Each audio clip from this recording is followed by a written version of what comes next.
Las semanas de estudio romano han tenido como característica siempre, no solamente que presenten trabajo los profesores más antiguos, sino también de ir incorporando gente más joven.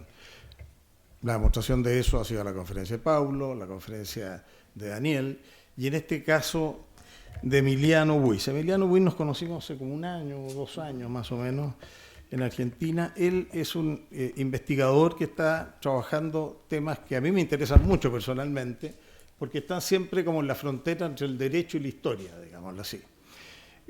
Tiene muchísimos trabajos muy exitosos, algunos de relaciones internacionales. Hoy nos va a presentar un tema que me hace recordar las clases de don Héctor Herrera hace muchos años atrás, cuando él trabajaba también estos conceptos de la gestualidad romana. El tema de hoy es, en el caso de lo que nos presenta Emiliano, gestualidades de la ley, el rol jurídico de las manos en el derecho romano clásico. Emiliano es profesor de la Universidad de Buenos Aires.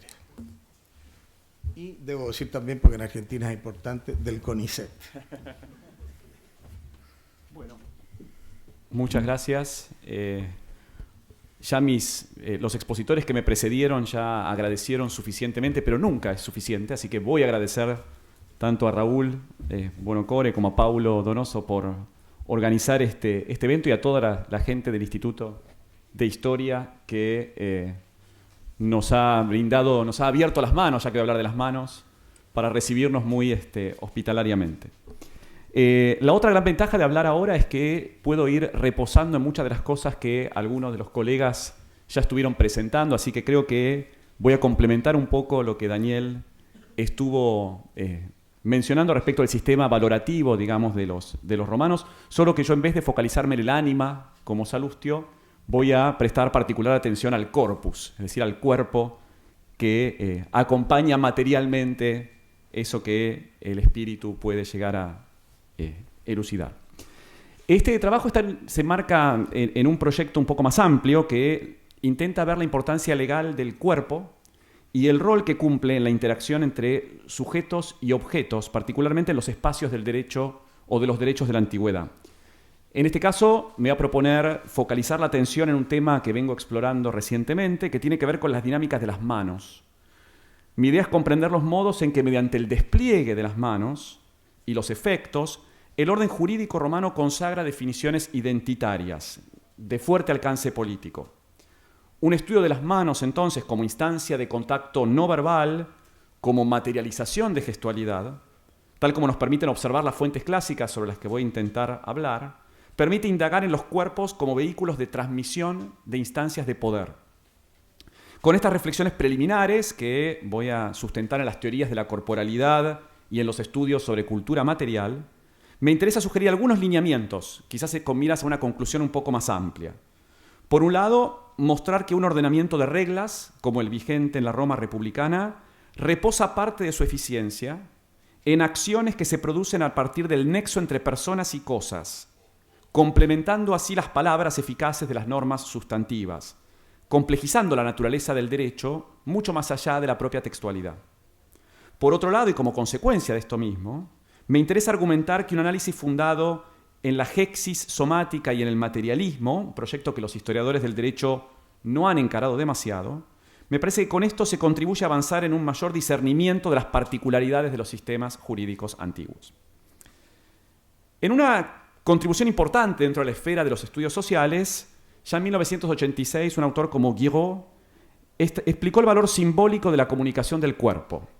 Gestos tales como la posición de las manos, la inclinación de la cabeza o el movimiento de los ojos constituyen, en su opinión, modos axiológicamente significativos de expresar intención. Traducen fuertes cargas de evidencia en torno a actitudes y en torno a posicionamientos. Sobre esta base, Kearns hablaba de un verdadero lenguaje corporal codificado en el mundo antiguo. Ese lenguaje, si bien Kearns se basa en la lógica del espectáculo teatral, se ve receptado de manera frecuente en otros discursos que están respaldados visualmente, como ocurre con la oratoria asamblearia o la retórica judicial. En la Roma antigua, esta centralidad de un corpus que habla se advierte con claridad meridiana cuando nos adentramos en el ámbito de los discursos públicos. Pensemos por caso en Cicerón quien enarbola en sus obras, a la hora de describir a muchos de sus contemporáneos, un cruce constante entre la elaboración abstracta de pensamiento y los rasgos físicos de la comunicación no verbal. El ejemplo del diálogo bruto, compuesto como una suerte de historia de la oratoria romana, pero también como una especie de reconstrucción histórica de los fundamentos de la urbs, puede servir de muestra. Basándose allí de forma expresa en los schemata de Demóstenes, Cicerón recuerda la actitud corporal que acompañaba los hechos de Marco Antonio, resaltando la interdependencia de los aspectos físico y espiritual. Cito el pasaje que ustedes tienen. Dice, su gesto no solo expresaba sus palabras, sino que era consistente, es decir, estaba de acuerdo con sus pensamientos. Sus manos, sus hombros, su pecho, la colocación de sus pies, su postura, su ritmo de marcha y todos sus movimientos eran consistentes con sus pensamientos. La fragmentación del cuerpo en extremidades y órganos, lejos de producir una atomización y una desaparición del hablante, da cuenta de la unidad y de la coherencia de su postura, entendido el concepto de postura en un doble sentido, postura ideológica y postura corporal. En De Oratore 1.142, el mismo Cicerón considerará que todo el poder y habilidad de un orador radicará en los 5 cánones de la retórica, que además de la invención, el arreglo, la expresión y la memoria, incluye todo lo referido a la presentación oral, incluyendo, por supuesto, la posición del cuerpo. También Quintiliano, al teorizar sobre los fundamentos de la enseñanza retórica, agregará en su educación del orador que cuerpo y voz deben transmitir de modo conjunto los dictados de la mente. Esta comunicación física, que es extraverbal, no ha de sorprender si tenemos en cuenta que en la cosmovisión romana las determinaciones anatómicas resultan en sí mismas un indicador social de la posición del hablante, de sus características virtuosas o de sus defectos. Como señala Schnips al trabajar sobre los discursos del cuerpo en la antigüedad romana, esta imbricación entre soma y ethos, tan cara a la antigüedad, es transversal de los distintos tipos textuales y géneros literarios. En el siglo I de nuestra era, por ejemplo, Plinio el Joven, que actuaba como magistrado imperial de Trajano, era consciente de esas implicancias cuando describía al emperador en su panegírico, alegando que su estatura moral se veía replicada en su imagen física. Cito, la firmeza y la altura de su cuerpo, el encanto de su cabeza, la dignidad de su rostro, su madurez no encorvada, en este momento de su vida, su cabello adornado con las señales de una vejez prematura, no son algún tipo de transmisión divina para aumentar su majestad. ¿Acaso no evidencian a un príncipe a lo largo y a lo ancho? De modo antitético, en la descripción que el propio Plinio va a ofrecer después de Domiciano, el cuerpo va a estar descrito de tal manera que su fisionomía resulta sinónimo de depravación ética. Cito, además de esto, él mismo, horrible también de encontrar y de ver, la soberbia en la frente, la ira en sus ojos, una palidez femenina en su cuerpo, la desvergüenza en su rostro cubierto de rubor. Nadie se atrevía a dirigirse ni a hablar a él, que siempre ambicionaba las tinieblas y el secreto, y no salía nunca de su soledad, salvo para lograr más soledad. Dignidad entonces frente a desvergüenza. Los dos perfiles presentados por Plinio son radicalmente opuestos en la medida en que el cuerpo erguido, masculino y socialmente activo de Trajano se ve contrapuesto de modo cabal con el aislamiento físico y la feminización de semblante atribuidos a Domiciano. La función de los alcances físicos de la persona, que adquiere ribetes políticos en la contraposición entre recto y curvo, masculino y femenino, majestad divina y soledad tenebrosa, se traduce en lo que Bourdieu ha llamado la hexis corporal, un hábitus que abarca un conjunto de esquemas de percepción, de apreciación y de acción referidos al cuerpo y adquiridos a través de la socialización, con la que los individuos expresan el aprendizaje de su lugar y de su manera objetiva de ser en el mundo. Es por ello que en un sistema profundamente normativizado como el antiguo, los gestos y las manifestaciones visuales son portadores de valor. Las maneras de caminar o la posición de los brazos, entonces, lejos de ser movimientos automáticos o insignificantes, se insertan en dispositivos colectivos que responden a imaginarios sociales. El funcionamiento del cuerpo determina los espacios naturales de los individuos de acuerdo con las expectativas que se generan en su entorno. A diferencia de lo que ocurre con algunas partes del cuerpo, las manos representan la expresión anatómica de la acción. A través de ellas se ejecutan tareas y se llevan a cabo trabajos, de modo que resultan no solo metáfora de la actividad, sino además sinécdoque de la propia persona que pone en práctica quehaceres u operaciones determinadas. De allí la trascendencia de las manos en el plano del ejercicio político. En sus instituciones oratorias, Quintiliano detalla la pregnancia significativa de las manos y el impacto de su empleo a la hora de transmitir emociones, fijar posiciones o expresar voluntad. Cito: en cuanto a las manos, dice Quintiliano, sin las cuales todas las acciones quedarían paralizadas y debilitadas, apenas es posible describir la variedad de sus movimientos, ya que son casi tan expresivos como las palabras. Fíjese, la comunicación no verbal se asimila casi a un lenguaje.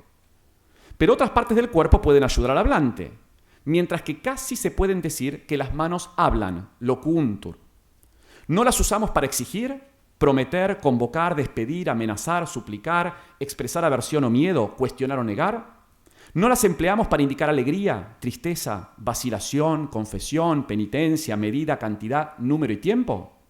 No tienen poder para excitar y prohibir, para expresar aprobación, asombro o vergüenza. No toman el lugar de adverbios y pronombres cuando señalamos lugares y cosas.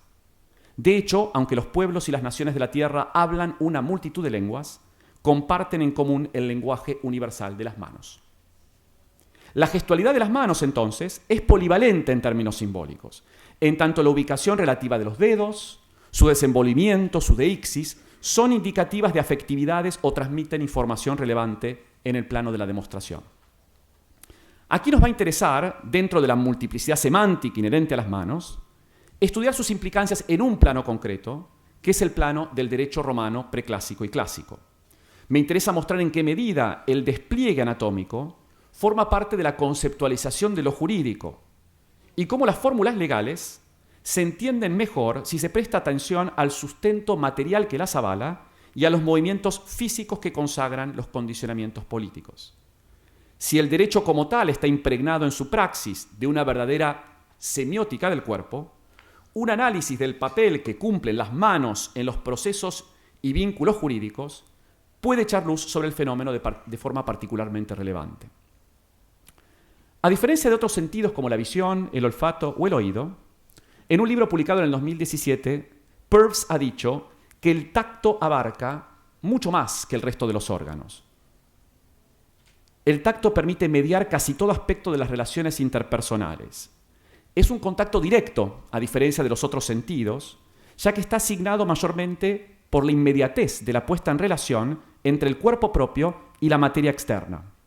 El impacto sensorial del tacto acarrea una serie de cuestiones del orden de lo interpretativo, del orden de lo fenomenológico, en tanto las manos consolidan un elemento empírico privilegiado de la relación que se entabla entre el cuerpo y aquello que se toca, aquello que lo rodea, incluyendo las otras personas, los objetos y el ambiente.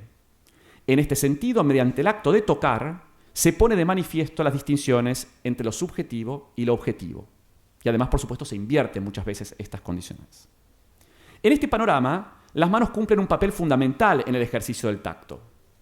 Ello es así, por un lado, porque mediante las manos se lleva adelante de modo natural el contacto directo a través de la yema de los dedos, que, dice la neurología, poseen el mayor número de receptores nerviosos capaces de transformar aquella experiencia en elementos de información susceptible de ser analizada.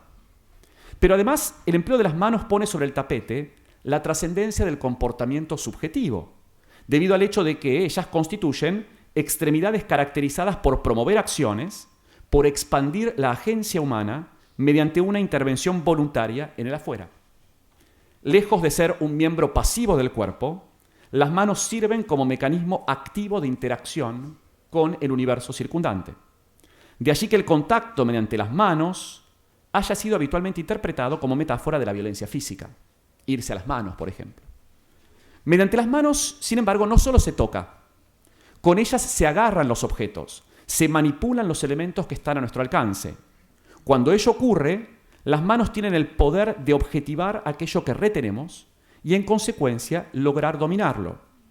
Este ejercicio de autoridad, que mediante metonimia se focaliza en la mano como agente o instrumento, es relevante para justificar ciertos institutos del derecho romano en el que se pretende justificar la imposición física y, por tanto, jurídica sobre otro.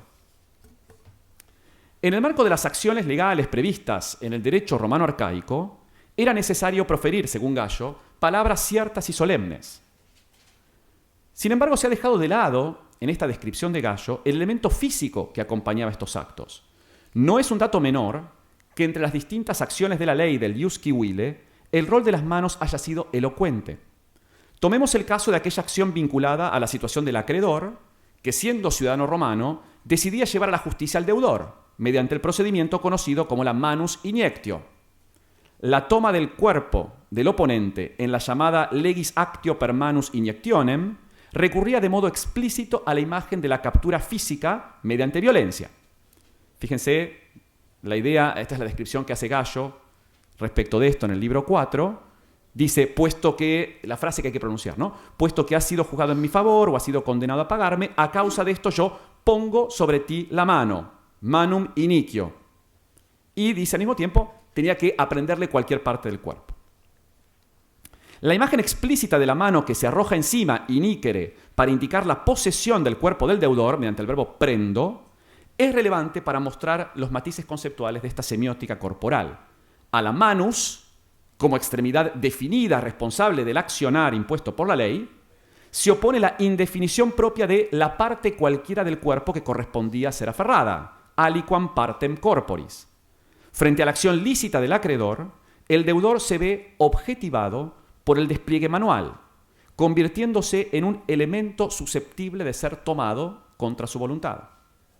Una comparación de esta acción con la declaración de guerra, como la que propone Watson, permite recuperar la importancia de la dominación física a la luz del imaginario corporal subyacente. Una vez pronunciadas las palabras rituales de los feciales para emplazar a un pueblo extranjero como enemigo, Tito Livio describía con precisión la indictio belli, en términos que retoman el vocabulario del pasaje de Gallo. Fíjense que se habla de que el fecial tenía que llevar una lanza con punta de hierro y pronuncia frases que, como verán, reproduce bastante cercanamente las palabras de Gallo respecto del actio de la ley. Puesto que los pueblos de los antiguos latinos han sido considerados culpables y puesto que el pueblo romano ha ordenado que haya guerra, a causa de esto yo declaro y hago la guerra y debía arrojar la lanza en su territorio. En el marco de dos procesos rituales semejantes, caracterizados por proclamas en estructuras condicionales y un léxico que se repite, la aprehensión física del moroso con la mano del acreedor puede ser pensada en paralelo aquí con el arrojamiento de una lanza de conquista. En clave del empleo de las manos, el cuerpo del deudor deviene un objeto comparable al territorio enemigo que recibe el ataque armado del pueblo más poderoso. Pensar en el otro como un objeto que puede ser asido de modo lícito nos lleva a pensar en la inclusión teórica de la materialidad como fenómeno analítico, que complejiza el estudio que estoy proporcionando. Un número no despreciable de trabajos ha comenzado a pensar la visualización anatómica de las emociones y la gestualidad en clave de cultura material, la relación entre la subjetividad actuante de los cuerpos y la pasividad y el estatismo de los objetos ha sido repensada desde varias propuestas teóricas que resultan fructíferas para complejizar el planteo que propongo. Basados en general en los trabajos pioneros sobre la cultura material, varios textos han cargado las tintas sobre la necesidad e importancia de pensar en aquellos objetos, muchas veces ligados con símbolos culturales, con prácticas, a los que recurrimos y que dominamos en nuestras tareas cotidianas. Estas cosas complementan significativamente el movimiento de los cuerpos, en tanto son empleadas, entregadas, ocultadas o develadas, vistas y tocadas. Lejos de ser meros accesorios, los objetos son parte integrante del accionar, como demostró Sofer.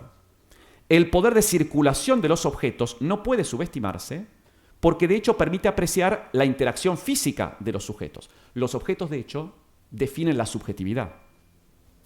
Según estos lineamientos, la objetividad de aquello que es captado y controlado por manos ajenas permite dar cuenta del poder activo de quien manipula. Mediante el accionar de las manos, el vínculo de derecho se produce desde una evidente ruptura del equilibrio entre las partes de la relación que pasan a ocupar, por esa intervención física, lugares claramente diferenciados en extremos jurídicos. El contrapunto entre agencia y pasividad responde a un uso gestual de las manos que colocan a la parte más débil del vínculo legal en el rol de un objeto. Esta estrategia permite comprender los intersticios políticos del derecho romano, que abunda en procedimientos e institutos signados por la acción de la manus. La mano puede ser entendida como vehículo de poder de un cives romano que controla físicamente a las personas y cosas a su alrededor. En esta gestión de los espacios de imposición, la autoridad puede ser trasladada de un ciudadano a un par, como ocurre, por ejemplo, con el contrato del mandato, del verbo mandar, es decir, poner en la mano de otro, mediante el cual se desplaza la subjetividad legal de un agente activo a otro agente activo. Pero quizás más importante, las manos sirven para representar visualmente la relación de poder de un ciudadano pleno con los alieni iuris, situados bajo su dependencia, quienes no tienen personalidad jurídica y dependen de la autoridad del ciudadano. Adquieren así sentido las expresiones que, involucrando de vuelta las manos, ubican a las mujeres, a los niños o a los esclavos en un papel de inmovilidad frente al accionar político del paterfamilias. En sus institutas, Gallo deja en claro que el vínculo entre esposos derivado del matrimonio suele implicar que la mujer se halla in manu, es decir, en la mano del marido. Fíjense si no hay metáfora mayor, más clara de la mujer como objeto, ¿no? Está en la mano, in manu esse. La manus, como concepto físico, es equiparada a la noción de la potestas, en el pasaje que ustedes tienen ahí. En los términos derivados de los estudios sobre cultura material, las mujeres se asimilan a un objeto que se toma.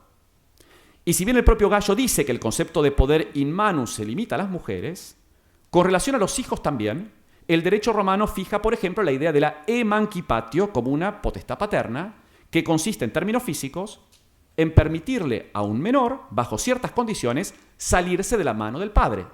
La emancipación precisamente viene de esto.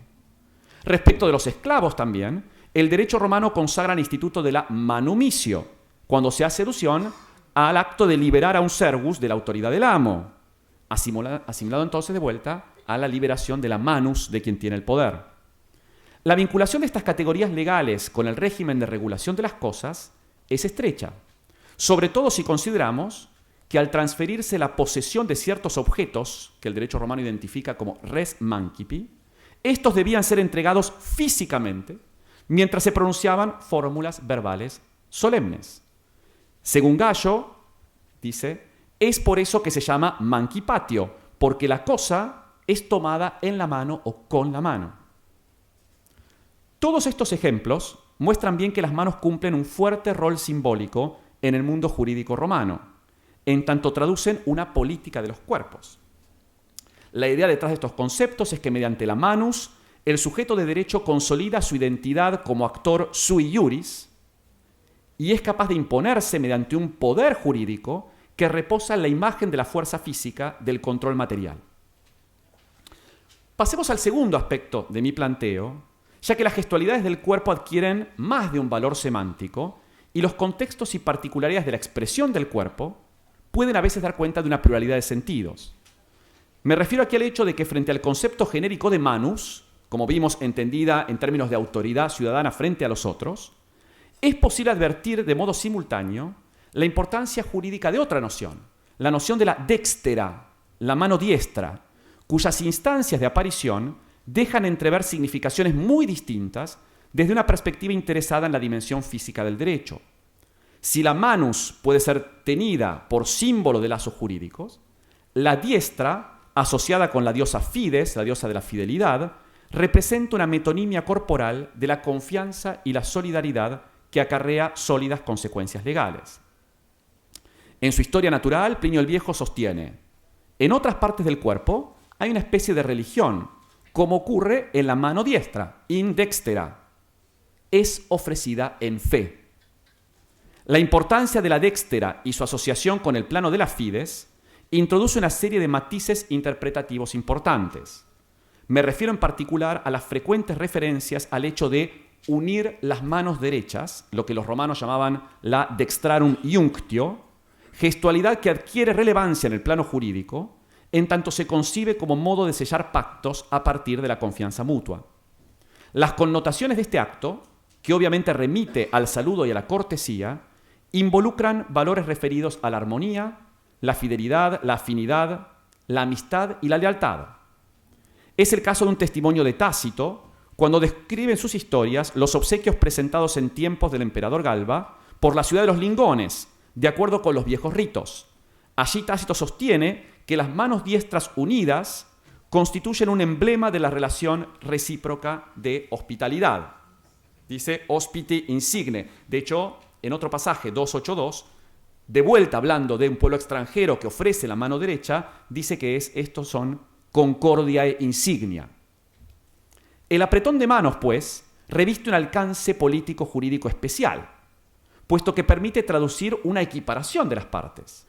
A diferencia de los casos descritos en la primera parte de mi trabajo, en los que los actos de manipulación colocan al interlocutor en un papel de subordinación, casi como un objeto, cuando las manos derechas se juntan, se produce la aproximación de dos cuerpos activos que hacen confluir su accionar, complementando al otro, sin dominarlo.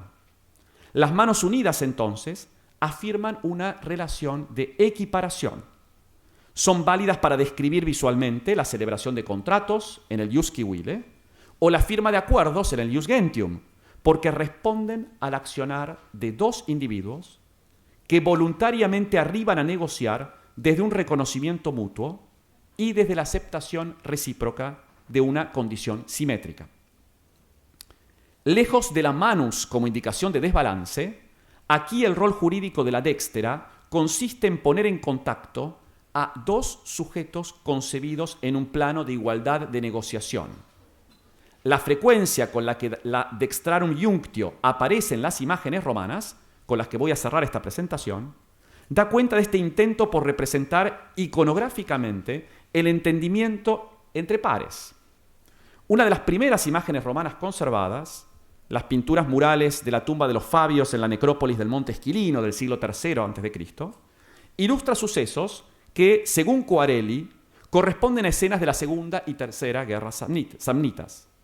El episodio superior del fresco representa un intercambio entre Quinto Fabio, célebre general romano, seguramente el dueño de la tumba, representado con una lanza a la derecha, y Fanio, ubicado delante de una especie de ciudad amurallada. En el nivel inferior de la escena aparece una unión de manos, aparentemente entre romanos y samnitas, que parecen acordar un entendimiento luego de, si seguimos a Coarelli, haberse enfrentado militarmente. Las manos, pues, permiten leer casi en términos diacrónicos, como si fuesen las viñetas de una historieta, la continuidad del fenómeno bélico, del enfrentamiento violento de las lanzas, mediante las que las manos se impone, a la dextrarum iunctio, que fija una equiparación pacificadora. Una gran cantidad de imágenes grabadas en los sarcófagos parece también responder a la lógica del arreglo amistoso para describir la despedida del fallecido mediante la representación de las manos juntas. Esto es muy común en los sarcófagos del periodo posclásico. Desde un punto de vista proxémico, las diestras que se estrechan permiten representar de modo ceremonial la escena de adiós y establecen también, casi diacrónicamente, una simetría entre el pasado y el presente. Como sostiene Rix, el apretón de manos en los sarcófagos era un gesto popular en las lápidas del periodo clásico y posclásico porque podía indicar al mismo tiempo una simple despedida, un encuentro en el más allá o la conexión continua entre el difunto y el mundo de los vivos. A esta lectura religiosa del registro visual corresponde, en mi opinión, añadir una nueva interpretación de orden jurídico, referida a la necesidad de asegurar la transmisión legal de los cargos y obligaciones por vía de la sucesión. En tanto el causante reconoce a quien lo hereda como un continuador de su agencia y de su subjetividad, por eso las manos, no ha de sorprender que el reemplazo en la persona del titular de derechos se exprese mediante un apretón de manos, que emplaza a quien murió y al pariente que lo va a suceder en un plano de equiparación subjetiva. En su rol comunicativo, las manos serían aquí transmisoras de información respecto de la sucesión patrimonial y la preservación jurídica de la domus. El motivo del acuerdo interpares mediante dos manos que se estrechan se transfiere, por ejemplo, a las escenas de matrimonio que estarán incluidas en los relieves de los sarcófagos imperiales. Es el caso, por ejemplo, del fragmento de un relieve en mármol del siglo II después de Cristo, hoy en el British Museum, que muestra una ceremonia matrimonial tutelada por el dios Himeneo. sorprendería en nuestro planteo la dextrarum iunctio entre un varón y su esposa, que deberían percibirse en realidad en un plano de disparidad jurídica. Sin embargo, la equiparación visual en estos casos de marido y mujer, lejos de intentar reproducir la desigualdad jurídica de un rol femenino in manu, tiende a privilegiar la naturaleza bilateral del acuerdo, con los deberes y obligaciones mutuos que el propio derecho romano impone. No ha de sorprender que muchas de las imágenes posclásicas aparezcan en el centro, entre ambos cónyuges, Juno pro nuba o Concordia, protectora del matrimonio, como sucede con el caso de la imagen grabada en el sarcófago de Flavio Arabiano, prefecto de Anona, a fines del siglo III. Fíjense que estamos en el periodo imperial, ¿no? Esto es una continuidad. Mediante la imagen de la Concordia, entendida como armonía y balance, se representa un valor que se ve materializado a partir de las diestras en un simétrico contacto que rescata ante los ojos ajenos la importancia de la esposa. El alcance político de esta representación visual de los cónyuges se percibe aún con más intensidad en el reverso de una moneda imperial. Se trata de un sestercio de Antonino Pío en el 142 después de Cristo, en el que se celebra la armonía matrimonial a partir de la puesta en imagen de dos generaciones de poder. En una imagen rodeada por la inscripción Concordiae Senatus Consulto, se ve al emperador y a su mujer, Faustina la Mayor, frente a frente. Se dan la mano derecha entre sí. Debajo las pequeñas figuras de su hija, Faustina la Menor, y su marido, Marco Aurelio, quienes también se estrechan las diestras. El emperador, de modo simbólico, sostiene una estatuilla de la diosa Concordia con su mano izquierda, dando a entender que detrás de las uniones matrimoniales, resultado de la transacción, se alza un pacto social que con la consolidación de su genealogía familiar y del equilibrio, no de la dominación, del equilibrio, configura el sustento de su gobierno y de la pax comunitaria. Sin embargo, a pesar de que en las imágenes matrimoniales se trata de representar una dextrarum iunctio, también debe decirse que la gestualidad íncita en la posición de las manos cuando se trata de rituales de boda difícilmente sea equiparable a la de dos ciudadanos arreglando un acuerdo bilateral. En general, a poco que prestemos atención, veremos que la mujer aparece mostrando una mano signada por la molicie y la debilidad, que es tomada por la mano más activa del varón, es decir, no son manos que se estrechan con la misma energía y con la misma fuerza de negociación.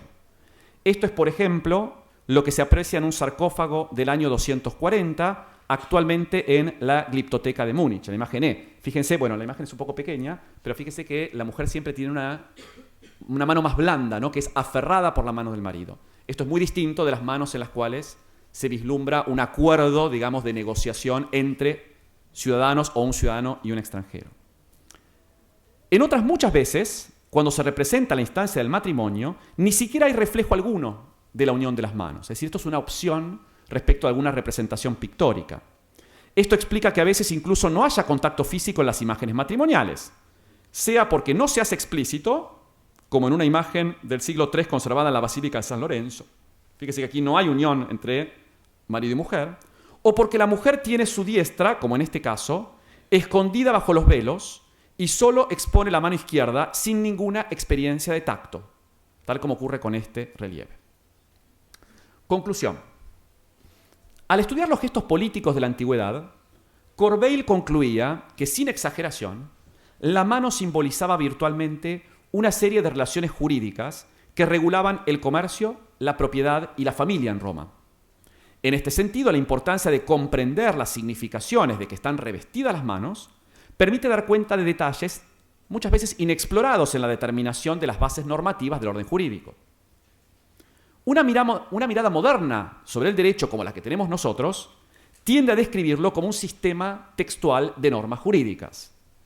No obstante, esta visión de un sistema normativo sustentado en el contenido de las reglas que lo componen, en la sucesión de normas que integran el sistema, no alcanza para comprender la complejidad de la administración de justicia en la Roma antigua, más signada por una fuerte lógica formularia y simbólica y por una consistente base retórica.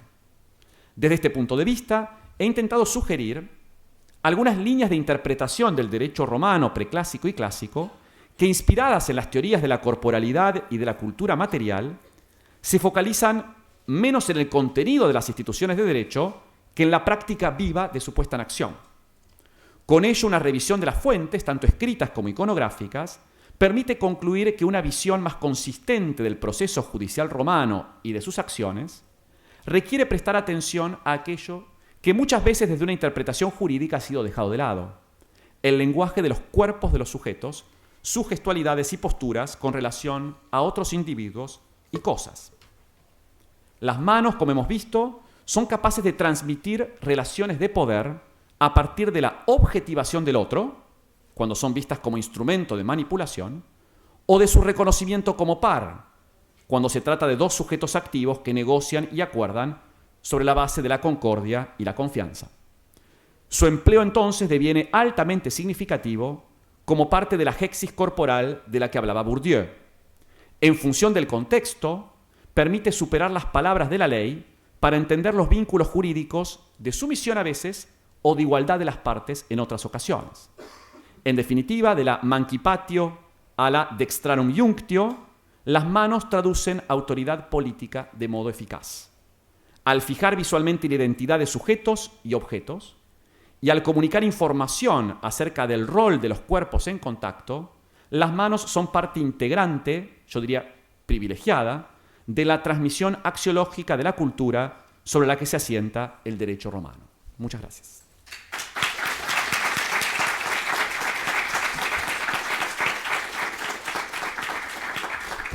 Por supuesto hay que levantar la mano, ¿no? Sí, bueno, literalmente.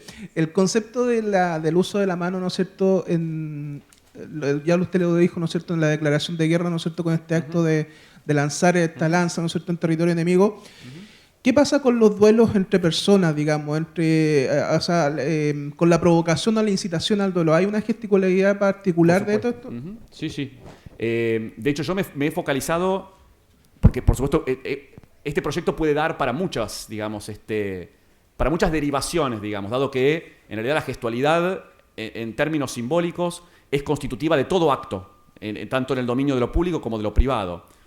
Por ahora mi interés ha sido tratar de entender el rol de la gestualidad en las instancias de justicia que yo llamaría institucionalizada. Es decir, las acciones de la ley, los procedimientos judiciales en los órganos públicos de la URBS. Es decir, pensar el modo en que las manos cumplen un rol en la justicia de la ciudad.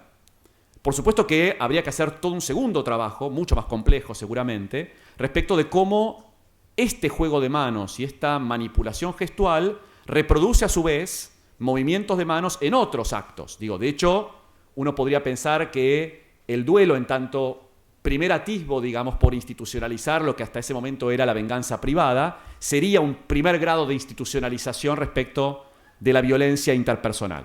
Pero es mucho más genérico, digamos, el planteo y lo que uno podría eventualmente sugerir.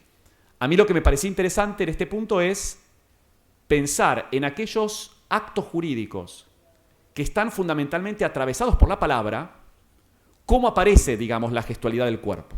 Es decir, claramente, y esto también pasaba en los orígenes del derecho griego, era muy común que, mucho antes, digamos, de la regulación jurídica en la polis, por ejemplo, las partes resolvieran recurrir casi de manera taliónica a una respuesta de venganza frente a venganza, ¿no? Es decir, esta idea de que frente a un homicidio, por ejemplo, correspondía a los parientes del difunto utilizar, digamos, la violencia ejercida sobre el responsable de esa muerte. Es decir, en una venganza, lo que se suele llamar una justicia interpersonal. En ese caso, la violencia evidentemente recurre a las manos, pero es una recurrencia que no está mediada por lo verbal. Lo que me interesa es que en el proceso de la heterocomposición, cuando aparece un tercero que empieza a regular, el sistema, digamos, al institucionalizarse, empieza a fundamentarse en una serie de fórmulas que, para nuestros ojos modernos, desplazan el empleo de las manos y de la gestualidad. ¿No? Uno piensa que cuando la justicia se consagra en los espacios institucionales, entonces el rol del cuerpo cumple ya, diría, un desempeño mucho menos trascendente. Bueno, mi idea es mostrar que en realidad hay una continuidad, es decir, no solo el empleo de las manos tiene que ver con una solución extrajurídica de los conflictos, sino que dentro de lo jurídico existe una fuerte impronta respecto del empleo del cuerpo. ¿Sí? Aquí el muchacho levantó la mano izquierda. Yo no sé si esto es significativo. De hecho, sí soy zurdo. De hecho, justamente, profesor, mi pregunta tiene que ver con eso. ¿Por qué se le da énfasis y privilegio a la mano derecha? ¿Por qué no sucede eso con la izquierda? Bueno, aquí entramos casi en lo que Cecilia hablaba respecto de el dominio de lo religioso. Evidentemente hay, pero ya desde las culturas antiguas, incluso en el mundo griego, está esta desconfianza respecto de la mano izquierda. Desconfianza que un viejo profesor que yo tenía en la Universidad de Buenos Aires, el profesor Pallés, decía que tenía que ver con que en el origen de la mano izquierda está la idea de lo siniestro, ¿no? Y él decía que de ahí la idea de la sinistra en italiano. Evidentemente hay una idea que tiene que ver con cuestiones del orden de lo religioso. Es decir, la derecha tiene que ver con la manifestación de la confianza, la izquierda siempre, tradicionalmente, en términos religiosos, tiene que ver con lo que se oculta. Por eso esta relación también con el culto a Fides, con el culto a la diosa, ¿no? De hecho, en las solemnidades religiosas había ciertos actos rituales que solo podían ser hechos con la mano derecha, ¿no? Es decir, tiene que ver con elementos del orden de las creencias, de lo mágico, y que por supuesto el derecho retoma. Pero eso de la creencia y de lo mágico tiene que ver de observaciones de la vida natural. De hecho, en el 95% de las personas, la mano que mejor responde Sí. es la de la derecha. Entonces, si pensamos en la divinidad, en lo bueno, qué sé yo, tenemos que pensar en la derecha. Sí, sí. Entonces, ese concepto religioso no es que viene de No, una claro, no. elaboración teológica. Sí. Viene de una experiencia natural, Sí. así como el sol es la luz que nos ilumina y gracias a eso tenemos luz. Sí. Esta mano derecha es la Sí. que naturalmente o claro, incluso fisiológicamente, cada uno nos responde mejor. Podemos escribir con la derecha con más facilidad que con la izquierda, digamos, pero sí, de ahí se transmite Sí. a todos. Bueno, de hecho, durante mucho tiempo el hecho de ser zurdo implicaba, digamos, una conceptualización de minusvalía, ¿no? Después se va... No sé si hay zurdos en la sala, no, yo, ningún ataque ad personam.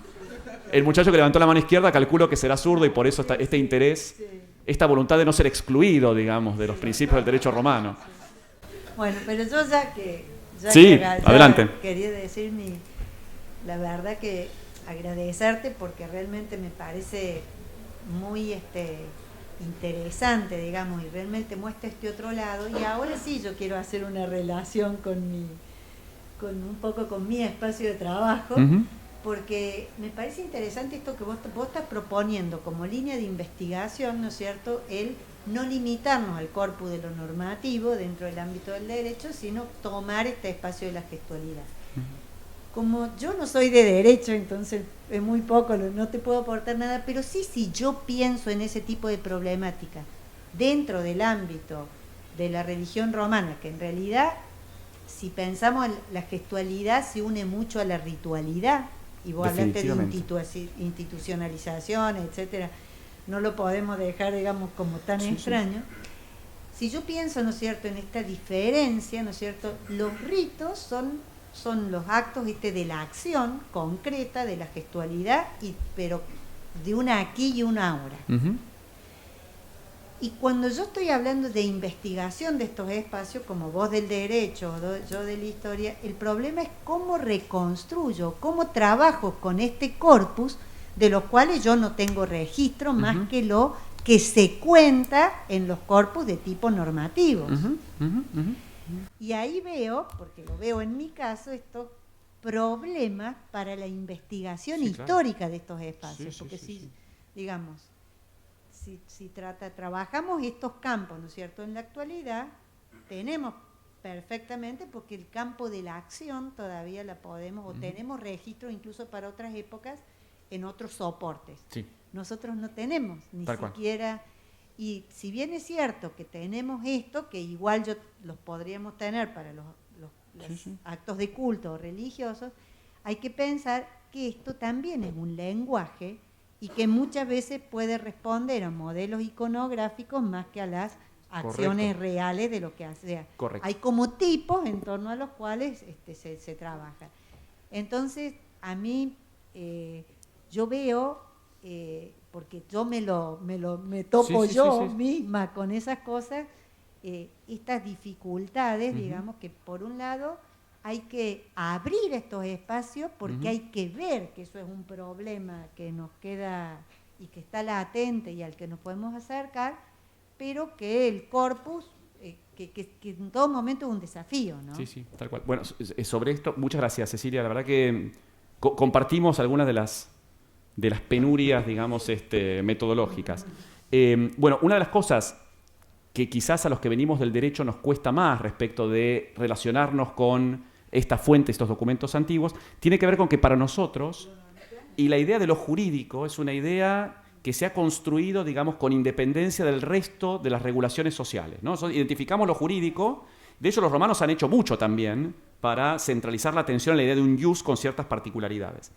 Sin embargo, hoy, por lo menos los estudios sobre derechos de la antigüedad, lo que están por lo menos replanteando es esta idea de intentar dejar de lado el concepto de lo jurídico, estrictamente, para pensar más bien el contexto de lo normativo. De hecho, bueno, en Alemania se ha creado un clúster específico para hablar de los órdenes normativos. De hecho, en Francia, Darboux Pechansky publicó un volumen de una revista hace poco tiempo sobre la normatividad en el mundo griego y romano, diciendo que en realidad las oposiciones respecto de lo lícito y lo ilícito que plantea el derecho no son nada más y nada menos que otras manifestaciones axiológicas de las contraposiciones entre lo normal y lo anormal, lo tolerado y lo no tolerado, lo que una sociedad o comunidad apoya respecto de lo que considera que es algo contrario a las expectativas. Entonces, claro, si uno mete, además de lo lícito y lo ilícito, lo legítimo y lo ilegítimo, lo normal y lo anormal, entonces, claro, todas estas dimensiones adquieren valores normativos muy diferentes y nos permite jugar con estas cosas. Pasar de lo jurídico a lo político, de lo político a lo retórico y lo religioso, ¿no? Y considerar que siempre está aquello que una comunidad o una colectividad pública acepta y aquello que la comunidad rechaza. Y ahí uno entiende un poco mejor, digamos, el sistema de oposiciones y de valores que el derecho está traduciendo, ¿no? Pero sí, comparto definitivamente.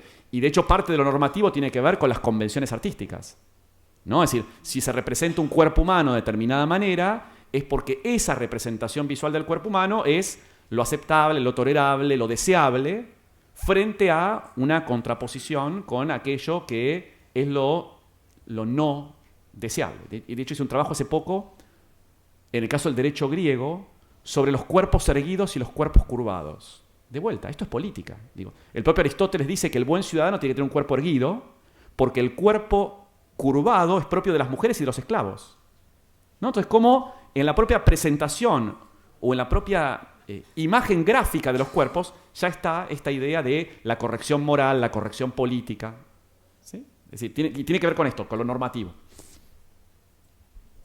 Sí, Milagros. Añadir elementos en el sentido tan interesante en el que has hablado. Una frase que me ha parecido esencial: los elementos visuales son portadores de valor, de valor simbólico. Entonces, mañana hablaré en este sentido de la importancia de la iconografía, de la escultura romana. Hay una serie de modelos que se repiten tanto en la escultura. Yo voy a hablar fundamentalmente de la escultura femenina, pero se puede aplicar a la escultura masculina, que son normas y virtudes sociales que no son jurídicas, pero son sociales y que se transmiten y se homogeneizan en todo el Imperio Romano a través de una serie de modelos escultóricos. Y creo que para este tipo de investigación, y tú nos lo has demostrado perfectamente, la iconografía es esencial porque ilustra a las fuentes, pero además aumenta considerablemente la información de las fuentes. Creo que metodológicamente no se puede trabajar en estos campos sin el apoyo de la iconografía, sin este diálogo constante entre la iconografía, las fuentes y la epigrafía, como espero demostrar mañana. Yo en algún momento quiero hacer una historia de los derechos de la antigüedad a partir de las imágenes. No sé, es una tarea que haré cuando me jubile. Bueno, Emiliano, además de complimentarte por la excelente conferencia, voy a añadir una fuente que es plástica, pero no es visual, de una época en que el pueblo, la cultura griega era anicónica y creaba imágenes verbales en la época de Homero.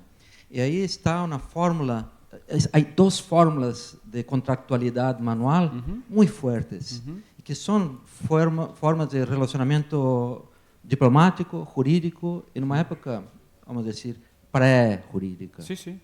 Es la fórmula cuando se empieza un relacionamiento entre partes, casas o personas de alto rango. Una fórmula dice, lavaron las manos con agua lustral. Significa que se purificaron las manos antes de cualquier cosa, incluso de decir su nombre uno al otro, que es el gesto más primordial, es purificar las manos antes de cualquier tipo de acción. Y el segundo que apareció hoy en una citación de Virgilio, que Cecilia lo trajo, y que es memoria de ese formulismo de Homero, extendieron las manos a las viandas para saciar la voluntad de la sed del hambre. Esa reciprocidad del convivio, doros y antídoros, la complementariedad diplomática, que es hecho con gestos manuales. Y cuando Homero lo describe, y Virgilio también, lo hace plásticamente, se ve la escena así, como si fuera un grabado, una forma visual. Sí.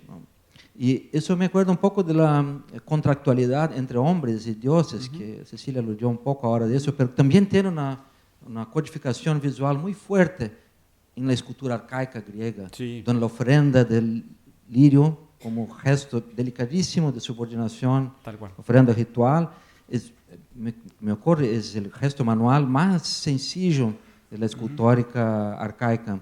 Es cuando se hace la ofrenda manual, así, con las manos y una flor, que es un lirio, pero es un gesto contractual entre hombres y dioses, ¿no? Pero como son fórmulas que están siendo repetidas por todos milenios, no están en Homero, están reverberando por todo ese tiempo, ¿no? Así que está entre Homero, Virgilio, todo. Bueno, incluso, digamos, pensando en el derecho griego, digamos, hay una enorme cantidad de expresiones que hoy nosotros no concebimos como en términos de gestualidad y que tienen que ver con estos actos, digamos, propios de la acción. Digo, en el mundo griego no se impone la justicia, se da la justicia. Se da un castigo, ¿no? Dicen didomi. Es decir, está esta idea de la dación, ¿no? La dosis que está y que se repite permanentemente, ¿no? Y esto me parece que tiene que ver con un modo de conceptualizar el ejercicio de la justicia que tiene que ver con estos intercambios recíprocos, ¿no? Es decir, frente a alguien que quiebra algún tipo de equilibrio respecto a lo que se espera socialmente, corresponde que la comunidad responda dándole una sanción, ¿no? Es esta especie de don y contradón que caracteriza toda cultura antigua, ¿no? Pero sí, gracias por las referencias homéricas. Todo está en Homero.